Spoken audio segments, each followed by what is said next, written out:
Every curly-haired girl knows that our tresses require a little extra TLC to make them look their best. So hairstylist Elisha Gotha is breaking down the top mistakes she sees when it comes to curly hair and giving us her expert solutions, which is what we need. Elisha, welcome to our studio. It is so good to see you. Oh, thank you so much, Tracy. We're going to be talking all about mistakes, and you're going to fix them for us. So our first mistake is washing too often or not washing our hair enough. Exactly. So that is definitely a big mistake.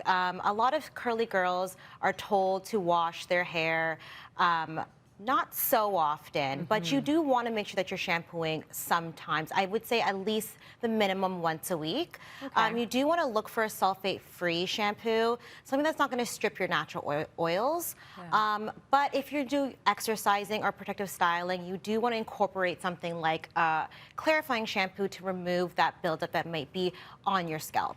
Okay, and once a week, everyone. You got to do it once a week. The next mistake we're going to talk about is detangling curly hair when it's dry. That sounds like a nightmare. Yes, that's another big mistake. You definitely don't want to detangle when your hair is dry. And the reason for this is that if you detangle when the hair is dry, you're going to create some breakage there.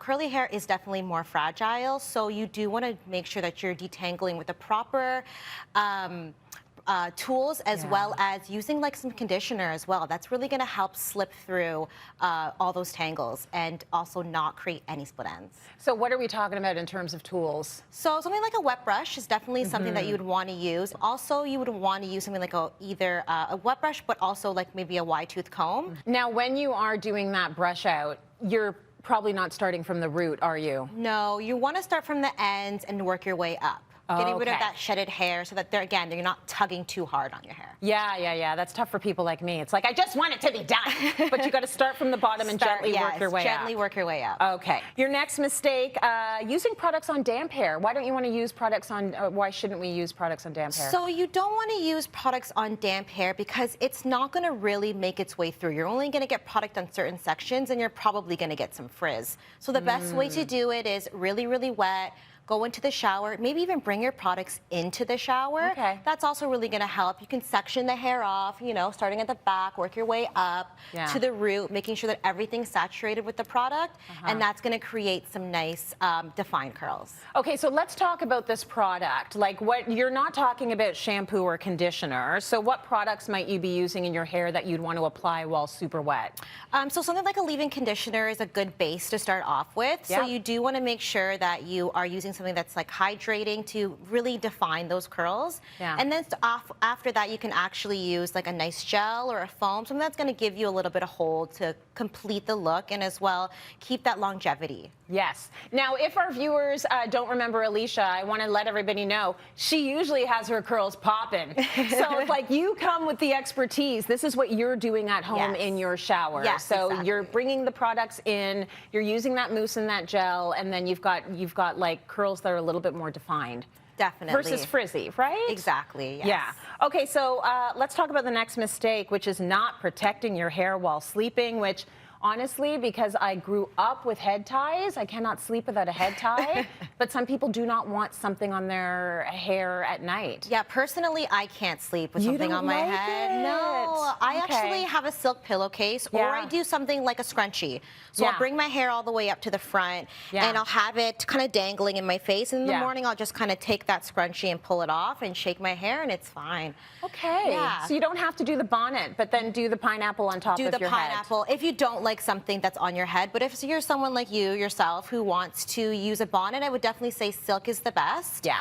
Silk pillowcase, something like a scrunchie as well. That's really going to prevent any friction while you're sleeping, because sometimes those cotton pillowcases can cause a lot of tangles and some split ends as well. That's right. Yeah. Okay. Our hair is very fragile.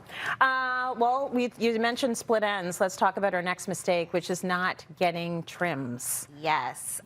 So that's a lot I find for a lot of curly girls. Most of them are pretty nervous about cutting their curls. Yeah. But you definitely want to make sure that you are trimming those ends off every 3 to 4 months, I would suggest. Okay.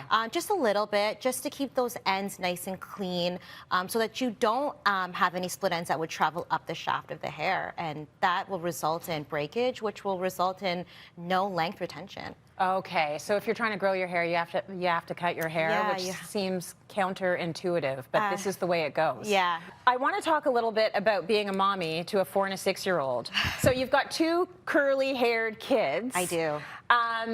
Do you apply these tips to them, and when is wash day for you? So wash day for me is a Sunday. Yeah. I typically do the Sunday. I do a nice clarifying shampoo because I do protective style my daughter's hair. Yeah. Just because I find that little girls, they end up, you start the day really cute, and then by the end of the day, you're like, what happened? So I typically do braids in her hair, and by Sunday, I'll take them out, do a nice clarifying shampoo, followed by a sulfate-free shampoo to kind of bring back that balance for the pH. Nice deep condition. Sometimes I'll give her a little trim if she lets me. Yeah. I gotta kind of hide those scissors. She's so lucky to have a hairstylist as a mama, and of course with your son, many of us will relate to this. You cut his hair. I cut it, It's just easier. Just brush it in the morning and go. Elisha, thank you so much. Oh, Great you so much. tips. If you need to revisit any of those tips, you can find them on our website. That's cityline.ca.